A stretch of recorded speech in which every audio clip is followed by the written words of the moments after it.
Olá a todos!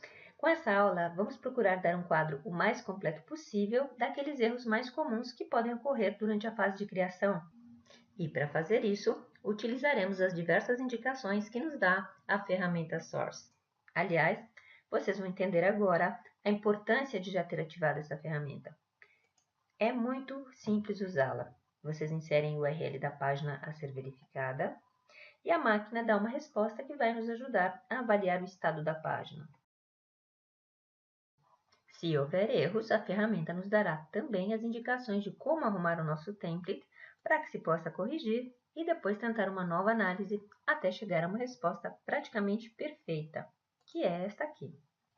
Quando vocês tiverem uma resposta desse tipo, quando praticamente os 3 tags que nos interessam forem perfeitos, portanto unívocos, ou seja, em quantidade 1, com o relativo placeholder corretamente impresso, então estaremos prontos para escrever um projeto em fase de geração, que é uma fase sucessiva.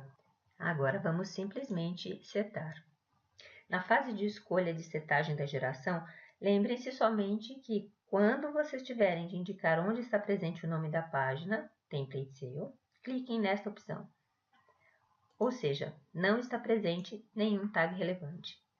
Em síntese, como é o correto, o nome da nossa página não é impresso de default pelo nosso WordPress em nenhum dos 2 tags principais.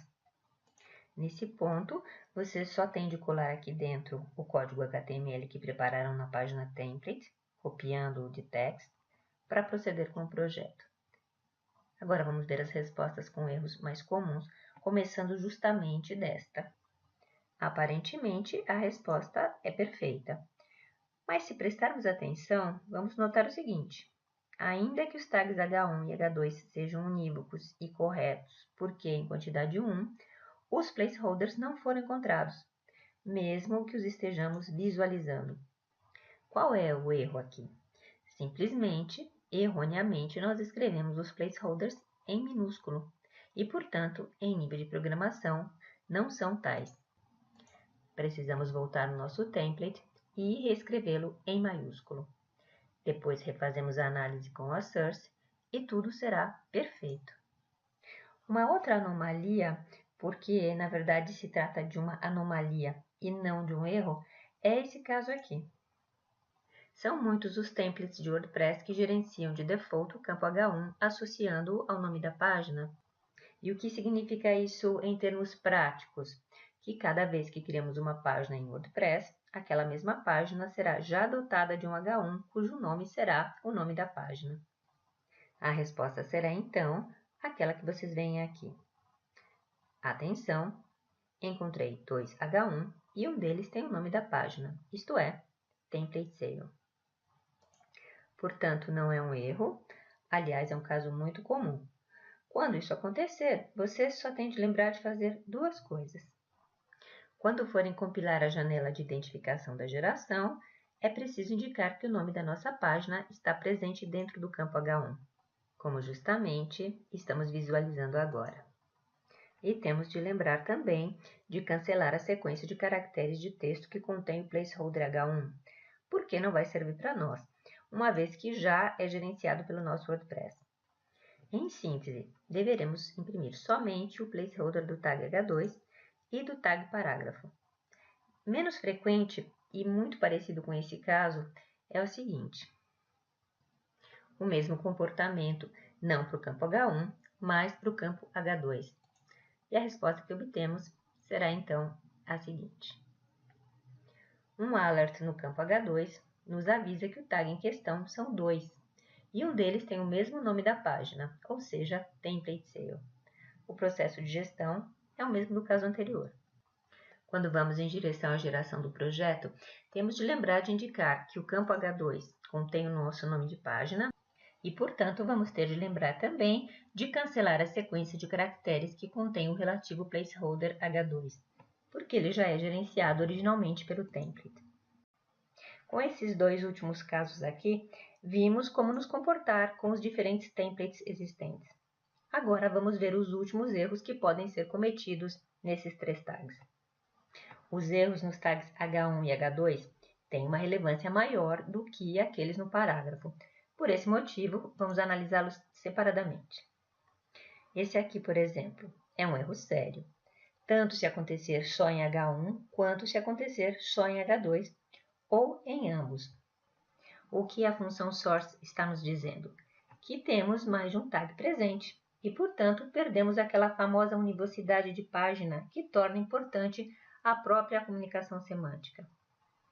Por sorte, a source nos indica sempre quais são os tags a mais que encontrou e facilita a sua identificação no template. Uma vez entendido onde estão, basta simplesmente mudar a sua classe. Eu faço só um exemplo. Se inicialmente esse tag é um H2, não o cancelamos. Simplesmente mudamos a sua classe, associando a classe que se usa geralmente para dividir um objeto de um cálculo semântico. Ou seja, identificando nas fontes com um tag div, isto é, presente, mas dividido. Fazê-lo é muito fácil, basta um simples browser, aconselhamos o Firefox, para trabalhar em linha a fim de testar as mudanças a serem incorporadas nas folhas de estilo do seu WordPress.